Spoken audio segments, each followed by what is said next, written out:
네, 오늘은 문답 바로 읽을 텐데 이제 은혜의 방편 세 번째 기도와 관련해서 두 번째 시간입니다. 은혜의 방편 세 가지 다시 한번 떠올려 볼까요? 첫 번째 뭐였죠? 예, 말씀인데 특별히 복음 설교입니다. 말씀 특별히 복음 설교. 왜냐하면 그리스도께서 이루신 것을 우리에게 전달하는 은혜의 방편이기 때문에 우리가 무언가를 해야 한다는 율법보다는 좀 그리스도께서 우리를 위해 행하신 것, 그래서 복음 말씀, 복음 설교가 첫 번째 은혜 방편이고, 두 번째는 성례입니다. 성례는 두 가지로 나뉘죠. 세례와 성찬. 둘 다 우리가 그리스도와 연합하였다, 그리고 새 언약에 들어갔다라는 것을 알려주는, 눈으로 보여주는 은혜의 방편입니다. 마지막으로 하는 것이 기도입니다.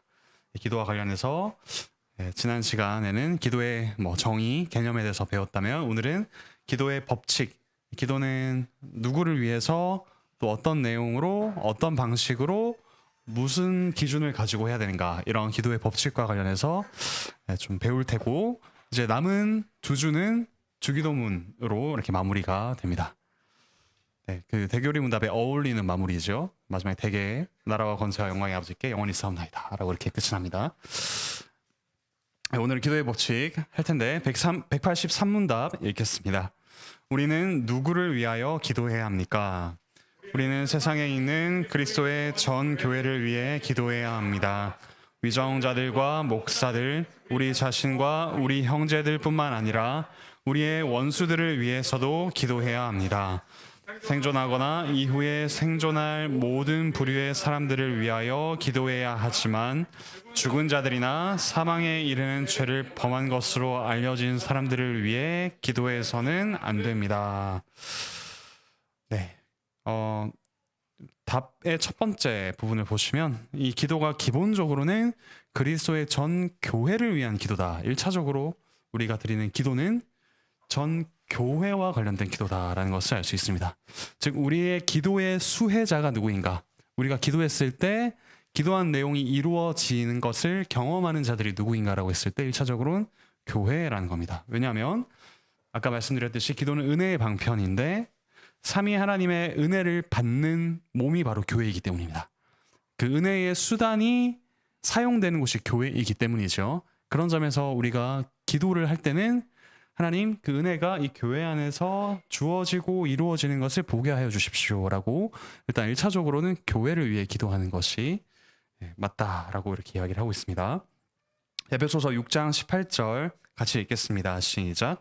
모든 기도와 간구를 하되 항상 성령 안에서 기도하고 이를 위하여 깨어 구하기를 항상 힘쓰며 여러 성도를 위하여 구하라. 여러 성도를 위하여 항상 구하는 것이 기도다 라고 이야기합니다. 조금 더 구체적으로 보겠습니다. 이것도 왜 교회를 위한 기도지라고 할 수 있지만, 전 교회를 위한 기도 첫 번째는 위정자들을 위해 기도해야 된다라고 합니다. 괄안에 들어갈 말 위정자, 다스리는 그런 지위를 받은 사람들이죠. 어떤 점에서 그렇게 구해야 되는가? 디모데전서 2장 1절 2절 같이 읽겠습니다. 시작. 그러므로 내가 첫째로 권하노니 모든 사람을 위하여 간구와 기도와 도고와 감사를 하되 임금들과 높은 지위에 있는 모든 사람을 위하여 하라. 이는 우리가 모든 경건과 단정함으로 고요하고 평안한 생활을 하려 함이라.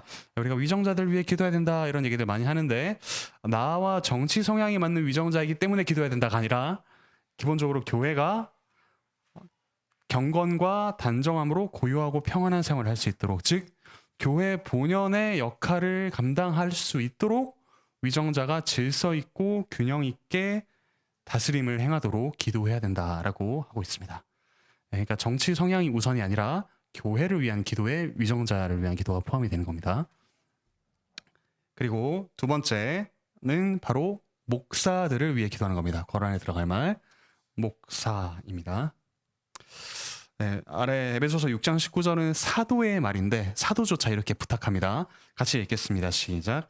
또 나를 위하여 구할 것은 내게 말씀을 주사 나로 입을 열어 복음의 비밀을 담대히 알리게 하옵소서 할 것이니. 사도 바울마저 나를 위해 내가 복음을 말로 전할 수 있게 기도를 부탁한다라고 했다면, 하물며 저 같은 목사가 여러분이 기도해 주지 않으신다면 어떨까요? 그래서 목사를 위해 기도를 해 주셔야 합니다. 목사님 이번에 설교 제대로 준비 안 했네, 이렇게 판단하는 것이 아니라 더욱더 기도에 힘써 주셔야 연약한 인간이 하나님의 말씀을 감히 담대하게 전할 수 있다. 사도조차 그렇게 구했다면 모든 목사들을 위해 기도해 주시기를 꼭 부탁드리겠습니다. 세 번째, 이제서야 우리 자신과 형제들을 위해라고 나옵니다. 왜냐하면 우리가 은혜의 방편을 누릴 수 있도록 이 교회 그리고 직분자들이 바로 세워져야 그 유익이 나에게 온전하게 이루어질 수 있다라는 규칙을 따른 것이죠. 그래서 우리 자신과 형제들을 위해 기도해야 되고요. 그 다음 네 번째, 우리의 원수들을 위해서도 기도해야 된다라고 합니다. 괄호 안에 들어갈 말 원수입니다. 마태복음 5장 44절부터 45절 같이 읽겠습니다. 시작. 나는 너희에게 이르노니 너희 원수를 사랑하며 너희를 박해하는 자를 위하여 기도하라. 이같이 한즉 하늘에 계신 너희 아버지의 아들이 되리니 이는 하나님이 그 해를 악인과 선인에게 비추시며 비를 의로운 자와 불의한 자에게 내려주심이라. 우리의 원수들을 위한 기도, 진짜 그 원수들을 어떻게든 우리가 사랑해서 기도하는 것도 있을 수 있지만 사실 그 원수들을 위한 기도가 누구에게 유익이 됩니까?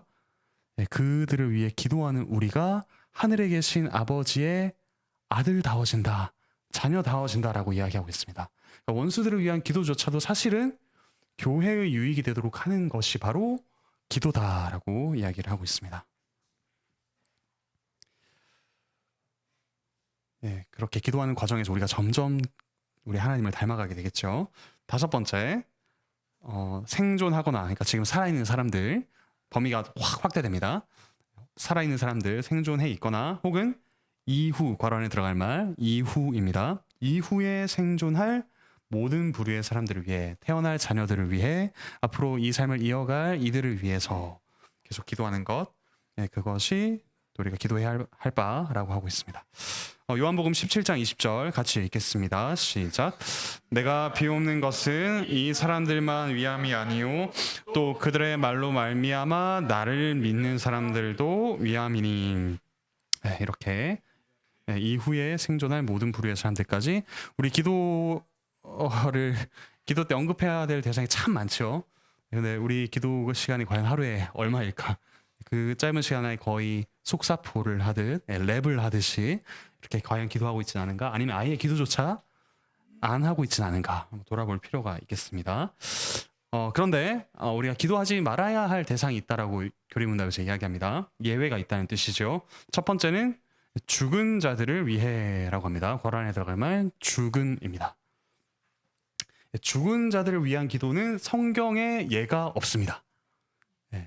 방금 뭔가 끔찍한 죽음을 이렇게 죽은 사람들을 위한 기도도 없습니다. 밑에 대표적인 예가 나오죠. 다윗과 밧세바가 간음하여 밧세바가 낳은 첫 번째 아이가 죽자 이런 이야기가 오갑니다. 사무엘하 12장 21에서 23절 같이 읽겠습니다. 시작.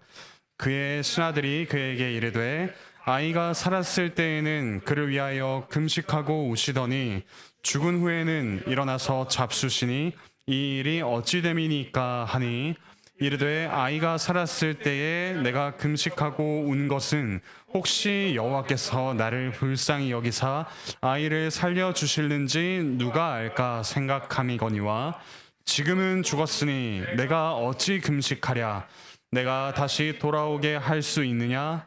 나는 그에게로 가려니와 그는 내게로 돌아오지 아니하리라 하니라.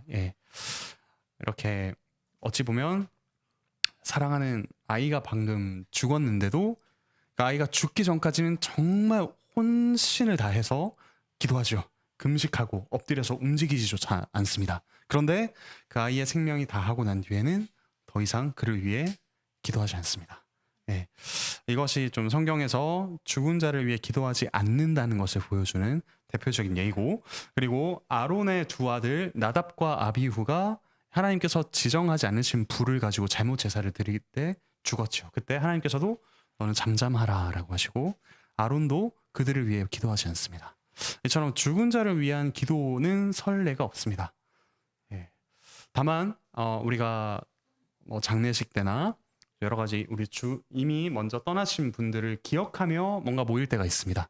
예, 그럴 때는 우리가 만약에 그분이 하나님의 자녀였다면, 신자였다면 우리는 하나님께서 지금 그를 눈물 없는 곳, 고통 없는 곳에서 품어주고 계신다는 사실에 감사하는 기도를 할 수 있을 것 같습니다.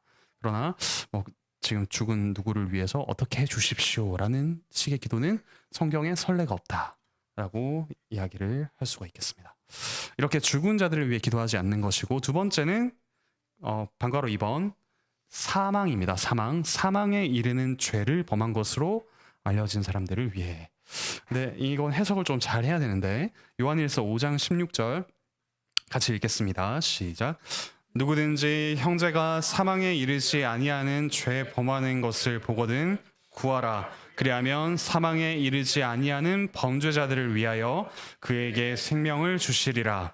사망에 이르는 죄가 있으니 이에 관하여 나는 구하라 하지 않노라. 죄의 삭은 사망인데, 그러면 모든 죄가 사망에 이르러야 하지 않을까요? 그렇지 않은 죄도 있다라는 것처럼 이렇게 말하는 것 같습니다. 이건 요한일서 문맥에서 좀 살펴봐야 하는데, 요한일서 그 앞에 문맥을 보면 우리에게 생명이란, 우리에게 영생이란 무엇인가가 나옵니다. 바로 하나님의 아들 그리스도다라고 나오고 있습니다. 그러니까 여기서 그 생명이 없이 사망에 이르는 죄란 무엇이겠습니까? 하나님께서 구원을 위해 베풀어 주신 유일한 길, 그리스도조차 거부하는 사람.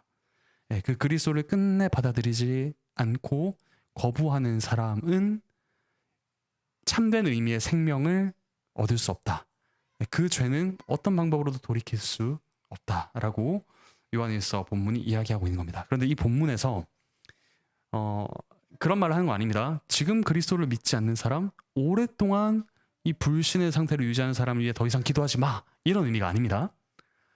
지금 너희는 죄를 지은 형제들을 위해 기도하되 지금 그렇게 그리스도를 지금 거부하고 있는 이들을 위해서 내가 기도하라고 말하는 것은 아니다. 그러니까 지금 집중할 것은 그리스도를 거부하지 않는 사람들, 그리스도를 믿고 있지만 다른 죄에 빠진 사람들을 위해 기도하라는 것이 나의 요점이다라고 말하는 문맥입니다. 그러니까 여기서 우리가 속단하지 말라는 겁니다. 지금 그리스도를 믿지 않는다고 해서, 지금 나는 좀 회의가 들어라고 해서 더 이상 저 사람을 위해 기도하면 안 되겠다라고 하지 말라는 겁니다. 여기서 초점은 지금 믿고 있는 사람들을 위해 기도하라는 것이 초점이고, 다만 이거는 하지 말라 정도는 아니고 너희가 그를 위해 구하라고 내가 적극적으로 말하지는 않고 있다, 이 정도의 의미로 좀 해석하시는 게 좋겠습니다. 더 복잡해졌나요? 어쨌든 지금 믿고 있지 않는 분들이 있다면 오히려 기도하셔야 됩니다. 더 하나님께서 구원의 은혜를 베풀어 주시도록 기도하고, 함부로 판단해서는 안 된다라는 것 정도만 좀 짚고 넘어가면 좋겠습니다.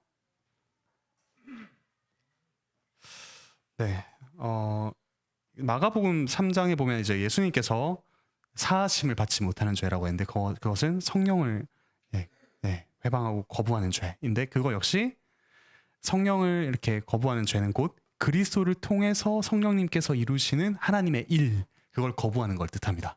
그러니까 이것도 똑같이 그리스도께서 하신 일을 보고 사탄이 하는 일이다 라고 한다거나, 저건 믿지 못한다라고 하거나 거부하는 걸 보고 사하심을 받지 못하는 죄라고 합니다. 네, 일단 이 정도로 제가 좀 언급을 하고 넘어가도록 하겠습니다. 이렇게 우리 기도의 수혜를 받는 수혜자는 1차적으로 교회라고 생각하시면 되겠습니다. 그래서 교회와 관련해서 위정자, 목사들, 자기 자신 형제, 그리고 원수, 그리고 생존하거나 이후에 생존할 자들을 위해 기도하는 것.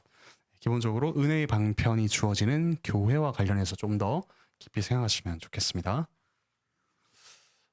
네, 그 다음에 기도의 내용과 관련해서 184문답 읽겠습니다. 우리는 무엇을 위하여 기도해야 합니까? 우리는 하나님의 영광과 교회의 안녕과 우리 자신과 다른 이들의 유익을 도모하는 모든 것을 위해 기도해야 합니다. 그러나 무엇이든지 불법적인 것을 위해 기도해서는 안 됩니다. 네, 여기도 한번 보시면 기도의 흐름이 나오죠. 먼저 하나님의 영광, 하나님을 먼저 주목합니다. 하나님의 영광, 그리고 교회로 내려옵니다. 교회의 안녕, 그리고 나를 거쳐서 이웃에게로. 우리는 항상 나부터 생각하기 쉽지만, 혹은 내가 사랑하는 누군가를 먼저 생각하기 쉽지만, 초점은 먼저 하나님께로 향합니다. 하나님, 교회, 나와 이웃, 이렇게 내려와서 퍼져가는 그림을 좀 그리시면 좋겠습니다. 그래서 첫 번째, 하나님의 괄호 안에 들어갈 말, 영광을 위해서죠. 제가 기도하는 내용도, 그리고 제가 지금 열심히 하고 있는 무언가도 다 하나님의 영광을 이루는 일이 되게 하여 주십시오. 하나님이 높임 받으십시오 라고 기도하는 거고, 두 번째, 교회의 안녕을 위해서입니다. 괄호 안에 들어갈 말, 안녕입니다. 교회가 평안하고 또 질서 있게 하나님을 예배하고 또 복음을 전하는 그 일을 할 수 있도록. 세 번째, 우리 자신의 유익을 위해. 네 번째, 다른 이들의 유익을 위해 라고 했는데, 위에 답을 다시 올라가시면 두 번째 줄에 이 유익을 도모하는 모든 것을 위해 기도해야 된다라고 적혀있죠. 그러니까 내가 생각하기에 이것만 있으면 될 것 같다를 넘어서서 더 이 기도의 대상들을 더 생각하는 겁니다. 무엇이 하나님의 영광을 위해 또 유익할까? 무엇이 교회 안녕을 위해 유익할까? 나와 이웃의 유익에는 무엇이 더 필요할까? 더 생각하고 그를 위해 더 기도를 하는 겁니다. 그래서 사실 기도 시간이 좀 많이 확보가 되어야 할 것 같습니다. 그런데 예외가 있습니다. 아무리 그것이 결과적으로 뭔가 나에게 혹은 이웃에게 심지어 교회에 유익한 것처럼 보이더라도 불법적인 것을 위해 기도해서는 안 된다 합니다. 괄호 안에 들어갈 말, 불법입니다. 그 목적과 의도와 내용과 방식 모두 불법적이어서는 안 된다라는 거죠. 하나님, 제가 하나님의 영광을 위해 저희 과에서, 저희 학교에서 제가 그리스도인인 거 모두가 알고 있는데 하나님의 영광을 위해 교회 생활도 열심히 하고 공부도 열심히 했다는 걸 좀 드러내고 싶습니다. 제가 컨닝 잠깐 할 테니 하나님 들키지 않게 넘어가 주세요. 뭐 너무 극단적인 예이지만, 그러니까 아주 좋은 목적인 것처럼 보이지만 그 수단이 불법적인 것 절대 구하지 말라라고 합니다. 우리 마음에는 제가 이렇게 극단적인 예를 들었지만 사실 다 조금씩 뭔가 타협해서 하나님, 그래서 제가 좋은 의도로 하는 거잖아요 라고 하면서 기도하곤 합니다. 그런데 그렇게 하지 말라라고 가르치고 있습니다. 요한일서 5장 14절 같이 읽겠습니다. 시작. 그를 위하여 우리가 가진 바 담대함이 이것이니 그의 뜻대로 무엇을 구하면 들으심이라. 우리가 기도할 때 담대함은 무엇이냐? 하나님, 제가 하나님의 뜻대로 구합니다.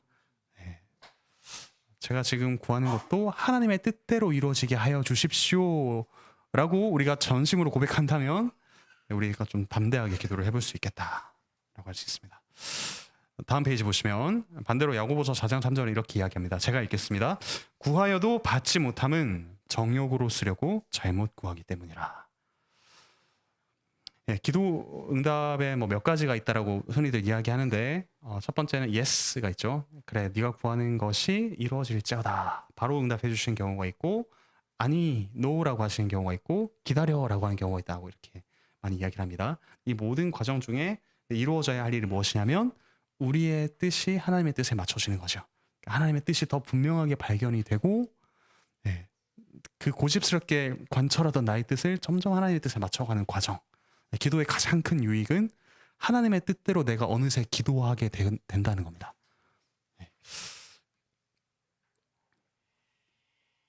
근데 그 과정에서는 씨름이 필요하겠습니다. 나의 뜻과 하나님의 뜻이 처음부터 절대 일치하지 않기 때문에. 근데 기도하지 않으면 이 과정조차 겪지 못하겠죠. 185문답, 이제 기도의 방식과 태도에 대해서 묻고 답합니다. 읽겠습니다. 우리는 어떻게 기도해야 합니까?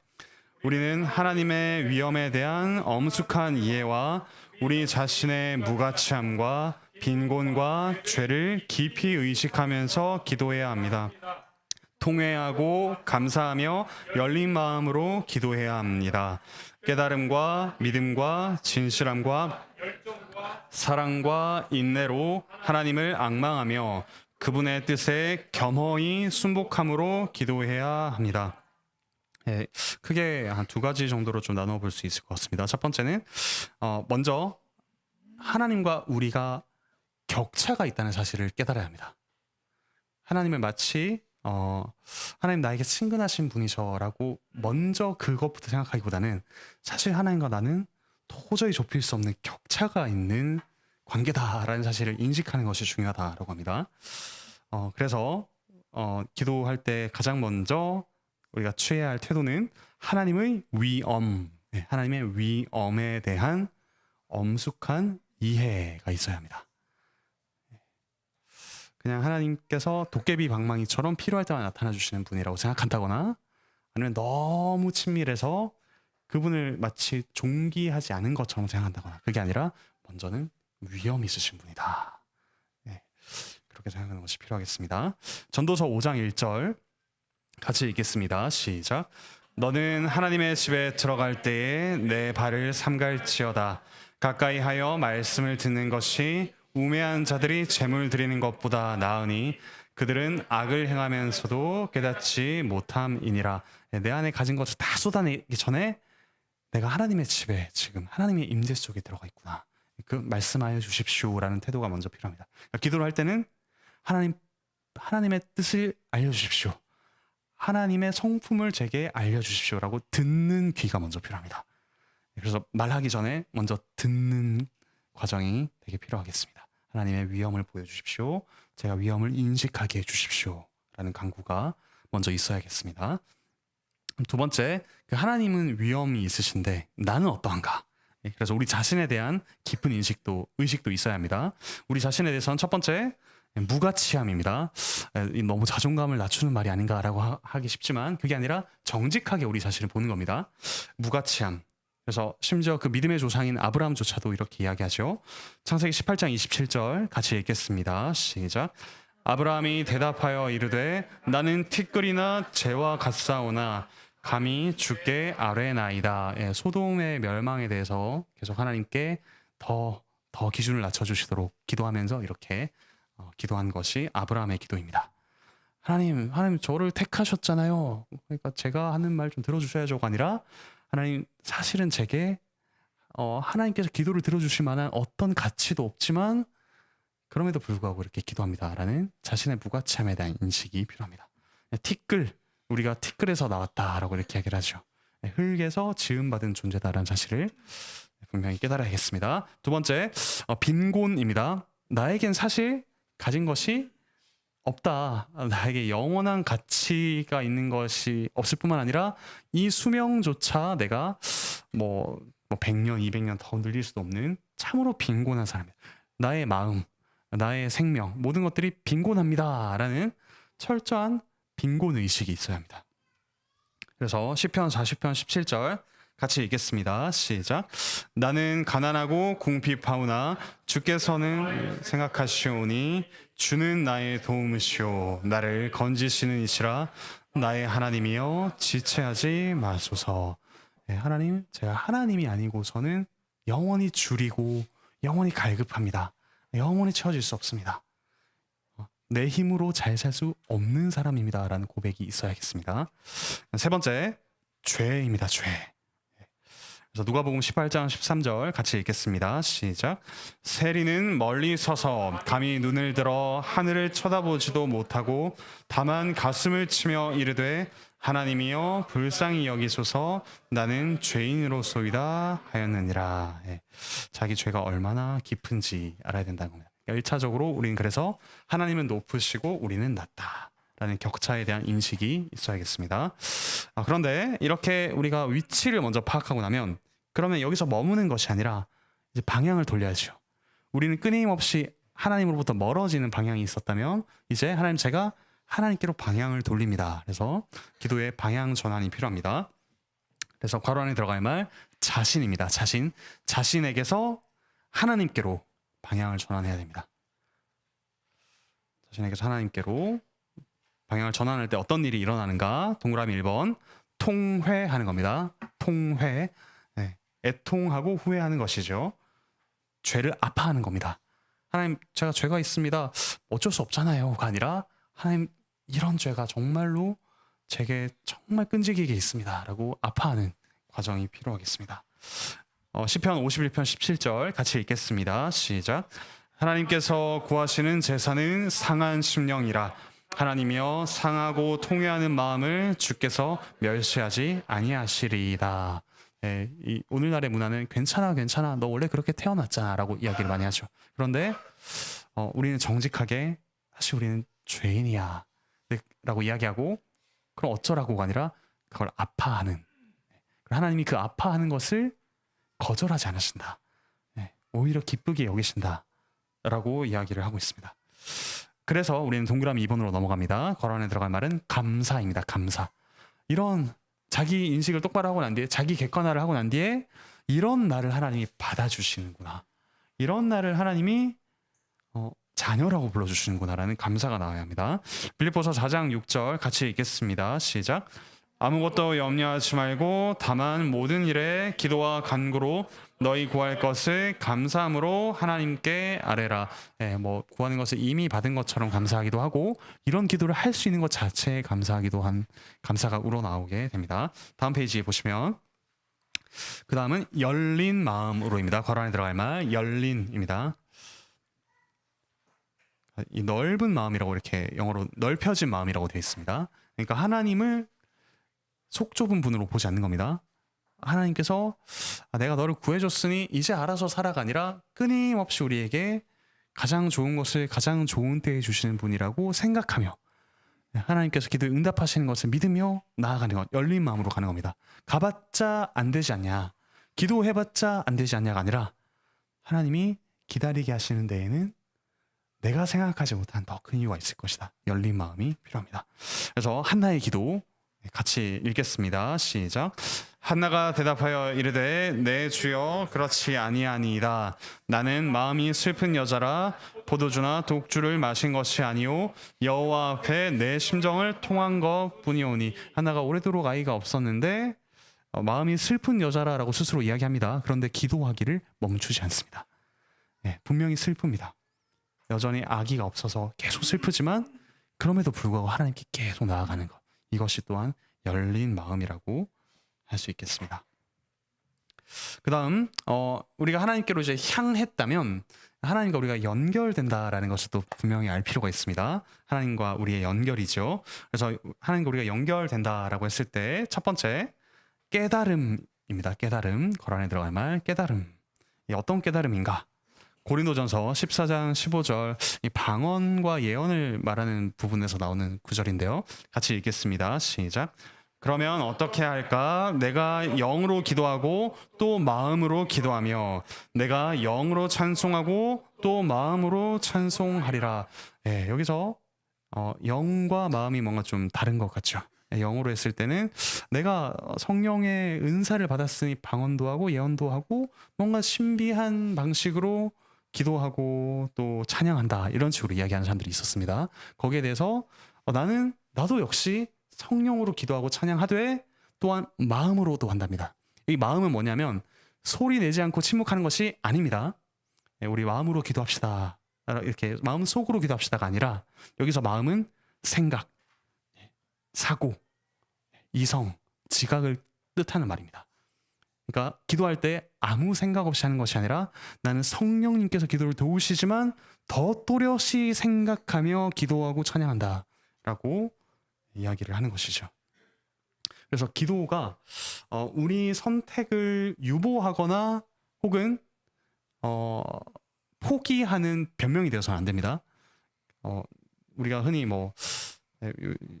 저는 많이 경험 못 해본 것 같은데 연말 되면 보통 이제 임원들이 세워져가지고 내년에 같이 해보는 게 어떻습니까? 라고 하면 기도해 볼게요 라고 하면 완곡한 거절이 되는 경우가 참 많은데, 정말 기도하지 않고 이렇게 거절하죠. 그런데 기도하면서 더 또렷이 생각하는 것, 기도가 피난처가 아니라 더 또렷이 판단하고 분별할 수 있는 은혜의 방편으로 사용되는 겁니다. 그래서 기도해 볼게요가 무섭습니다. 왜냐하면 별로 생각을 안 해봤는데 더 생각을 잘 해야 될 것 같거든요. 상당히 무서운 말 함부로 사용하시면 우리 청년들 조심하셔야 될 것 같아요. 헬퍼를 곧 이제 뽑을 것 같은데. 그래서 기도는 변명이 아니라 오히려 더 분명한 삶을 만들어주는 확대경과 같은 것이라고 할 수가 있겠죠. 그래서 깨달음이 필요합니다. 하나님과 우리가 연결돼 있다면 우리는 하나님께 맡길게요라고 던지는 것이 아니라 연결되어 있기 때문에 더 하나님께서 은혜를 주실 것이다 라는 깨달음이 있어야 됩니다. 두 번째, 믿음으로입니다. 믿음으로 하나님이 후하신 분이시다라고 생각하며 구하는 것입니다. 그러니까 믿음의 반대말은 자기 경험이나 어림짐작이겠죠. 그러니까 어림짐작으로 이거 안 될 거야, 이거 하나님 뜻이 아닐 거야가 아니라 믿음으로 하나님 후하신 분이시다라는 생각으로 계속 기도하는 겁니다. 세 번째, 진실함으로입니다. 거란에 들어갈 말 진실함으로. 기도가 딱딱하고 뭐 그냥 기계적인 것이 아니라 정말 나의 진실함을 담아서 하는 것이 필요하다. 네 번째, 열정으로입니다. 열정으로 기도하셔야 됩니다. 하나님께 구하면서 하나님 주시든지 말든지 하나님 알아서 하십시오가 아니라 정말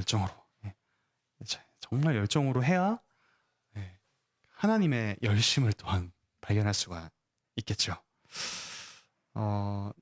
네, 다음 또 사랑으로입니다. 거란에 들어갈 말 5번 사랑.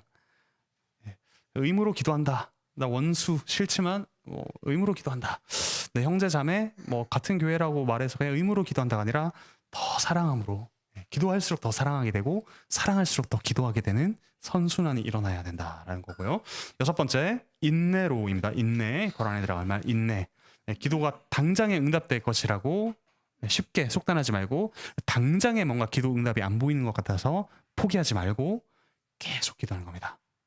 그래서 이 인내하면서 봐야 될 중요한 건 일곱 번째로 넘어갈게요. 하나님을 앙망하는 겁니다. 인내하면서 하나님을 바라는 거죠. 하나님 바라는 앙망함이 있어야 됩니다. 앙망. 그래서 우리가 기도하면서 또 봐야 할 것이 뭐냐면 상황의 변화도 분명히 봐야 합니다. 우리가 보통 어떤 상황을 두고 기도하지 않습니까? 근데 상황의 변화뿐만 아니라 그보다 더 중요한 건 하나님께서 이걸 일하고 계시는구나, 하나님께서 여기에서 임하셔서 다루고 계시는구나라는 걸 보아야 됩니다. 근데 이거 기도하지 않으면 뭐 운이 좋았네 이 말을 하면 안 되겠지만 운이 좋았네, 누군가가 참 성격이 좋아서 열심히 했네, 이렇게 됩니다. 하나님께서 일하심을 보려면 하나님을 앙망하며 기도하는 일이 꼭 필요합니다. 그리고 여덟 번째, 하나님을 앙망한 우리는 그러면 하나님의 뜻에 겸허히 순복해야 됩니다. 순종하고 복종하는 것이 필요하죠. 그런 점에서 주기도문에도 나올 건데 기도는 두 가지가 합쳐진 겁니다. 뭐냐면 하나님을 향한 간구, 하나님 이렇게 해주십시오라는 간구와 동시에 우리가 그렇게 살겠습니다라는 결단입니다. 기도는 간구와 결단이 합쳐진 것입니다. 우리의 순복함이 필요하겠죠. 가장 분명한 예가 겟세마네에서 우리 주 예수 그리스도께서 드리신 기도입니다. 아버지의 원대로 하시옵소서. 186문답으로 넘어가겠습니다. 읽겠습니다. 하나님께서 우리가 기도의 의무를 이행하는데 지침으로 주신 법칙은 무엇입니까? 하나님의 말씀 전체가 우리가 기도의 의무를 이행하는데 지침으로 사용되지만 특별한 법칙은 그리스도께서 자기 제자들에게 가르치신 기도의 형태인데 보통 주기도문이라고 불립니다. 주기도문. 시편 가지고도 기도하실 수 있고요. 얼마든지 그 말씀을 묵상하시고 거기 하나님이 어떤 분이신가, 그리고 거기에 합당한 우리 인간의 반응은 무엇이고 나의 지금 상태는 어떤 것인가, 얼마든지 모든 말씀으로 기도할 수 있습니다. 다만 기도의 법칙이라고 할 수 있는 표준은 바로 주기도문이죠. 주기도문은 두 군데 나오죠. 어디 나올까요?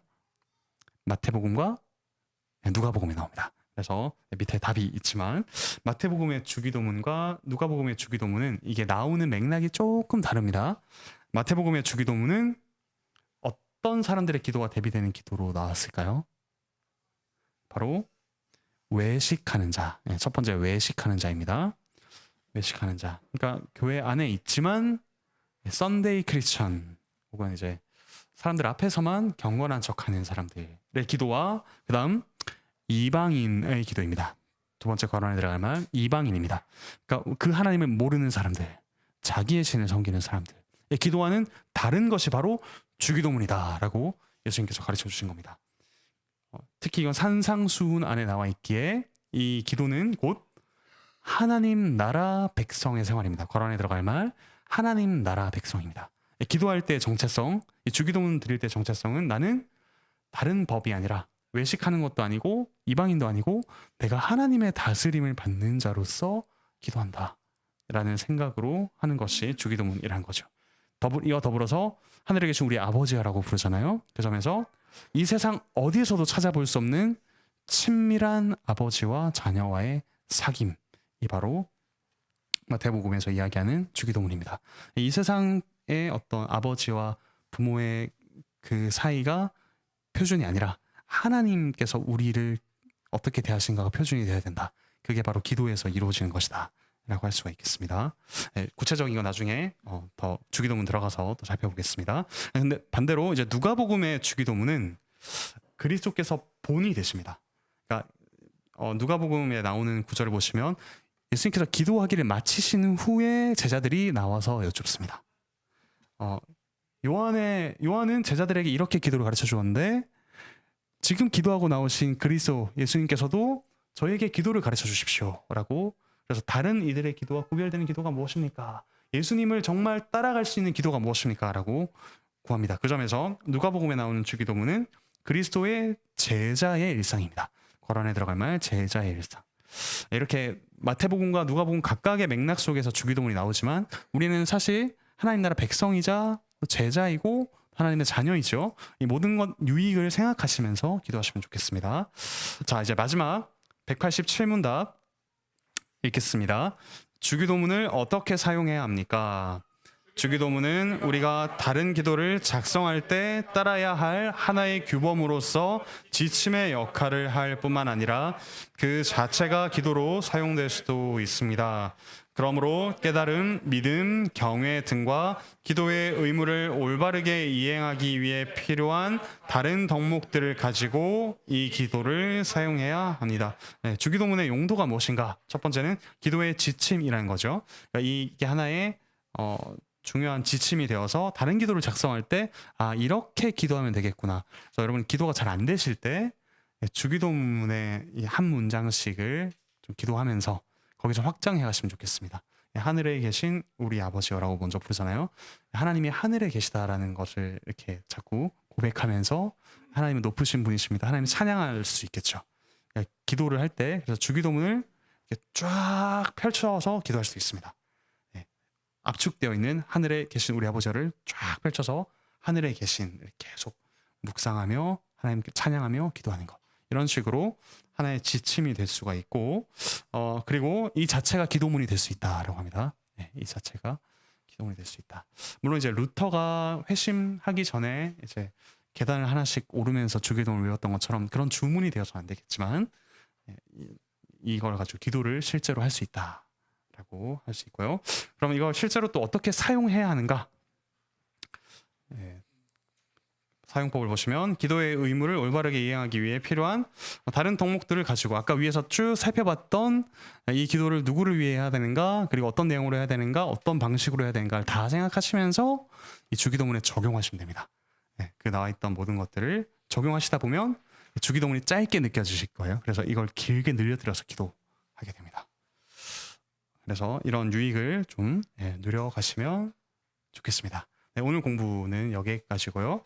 혹시 질문 있으시면 좀 해주시면 좋겠습니다. 그리고 지난주에 양현찬 형제님이 그 질문해 주셨던 그 그리스도의 이름으로 기도드립니다라는 형식이 언제 정착이 되었는가? 사실 언제 정착이 되었다라는 기록은 좀 찾아보기 힘들고 다만 이제 완전 초창기가 사도들이 있다면 그 사도들의 제자인 속사도라고 하는데 속사도들도 그리스도의 이름으로 기도해야 된다라는 말이 있고 또 교회사에서 아주 굵직한 인물인 오리겐이라는 사람이 있습니다. 오리게누스. 이 사람의 신학이 100% 우리가 따를 필요는 없지만 아주 중요한 업적을 세웠던 이 사람도 그리스도를 거치지 않고서는 기도할 수 없다. 왜냐하면 그분은 우리의 대제사장이시기 때문에 그분을 거치지 않고는 기도할 수 없다라는 방식으로 당시에 교회의 가르침을 좀 이렇게 설파했던 그런 기록은 있습니다. 다만 이게 예전 형식으로 기도의 형식으로 언제 굳어졌다 이런 기록은 좀 찾아보기 힘든 것 같습니다. 혹시 또